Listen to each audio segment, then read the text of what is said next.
అత్యంత ప్రతిష్టాత్మకమైన నోబెల్ పురస్కారాలు మొదలయ్యాయి. కానీ మీరు ఎప్పుడైనా ఆలోచించారా ఈ అవార్డు విజేతలను ఎవరు ఎలా నిర్ణయిస్తారని? అయితే ఈ అవార్డుకు ఎవరైనా దరఖాస్తు చేసుకోవచ్చా?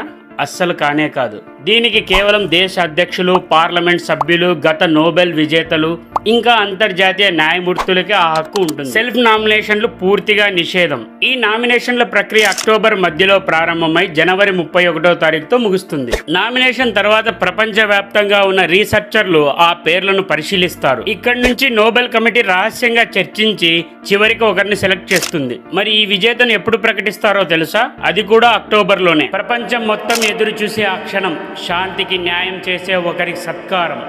మరి ఈ ఏడాది నోబెల్ శాంతి బహుమతి ఎవరికి వచ్చిందో మీకు తెలుసా? ఈ ఏడాది భౌతిక శాస్త్ర నోబెల్ పురస్కారం క్వాంటమ్ టన్నెలింగ్ పై చేసిన పరిశోధనలకు దక్కింది. ఈ పురస్కారాన్ని ముగ్గురు అమెరికా శాస్త్రవేత్తలైన John Clarke, Michel Devoret, John Martinis అందుకున్నారు. 1980లో వీరు జోసెఫెన్స్ జంక్షన్ అనే సూక్ష్మ ఎలక్ట్రానిక్ సర్క్యూట్ ని రూపొందించి అణువుల కన్నా చిన్న కణాలు గోడలను దాటి ప్రయాణించే క్వాంటమ్ టన్నెలింగ్ అనే అద్భుత ఘట్టాన్ని నిరూపించారు. ఈ పరిశోధనల వల్లే నేడు మనకు ఉన్న సూపర్ కంప్యూటర్లు, క్వాంటమ్ కంప్యూటర్లు, సెన్సార్లు, క్రిప్టోగ్రఫీ టెక్నాలజీలు పుట్టాయి. కానీ ఒకటే ప్రశ్న ఏంటంటే, ఆ అదృశ్య కణాలను మనం ప్రత్యక్షంగా చూడగలమా?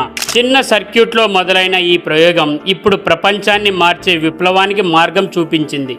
ఓస్లో నుంచి వెలువడిన విశ్వ గౌరవం. వెనుజులా ప్రతిపక్ష నేత మరియా కొరీనా మచాదోకు 2025 నోబెల్ శాంతి బహుమతి లభించింది. నిరంకుశ పాలనలో కూరుకుపోయిన ప్రజలకు ప్రజాస్వామ్య వెలుగులు పంచేందుకు ఆమె చేసిన అహర్నిశ పోరాటం ఈ గౌరవానికి కారణమైంది.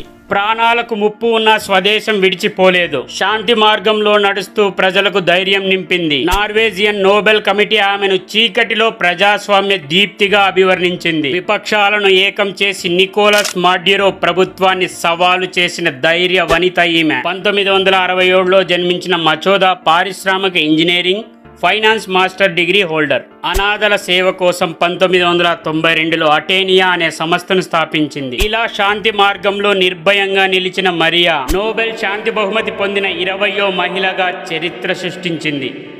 ఇలాంటి మరిన్ని లేటెస్ట్ అండ్ ఇంట్రెస్టింగ్ టాపిక్స్ కోసం మన ఛానల్ను సబ్స్క్రైబ్ చేసుకోవడం మర్చిపోకండి.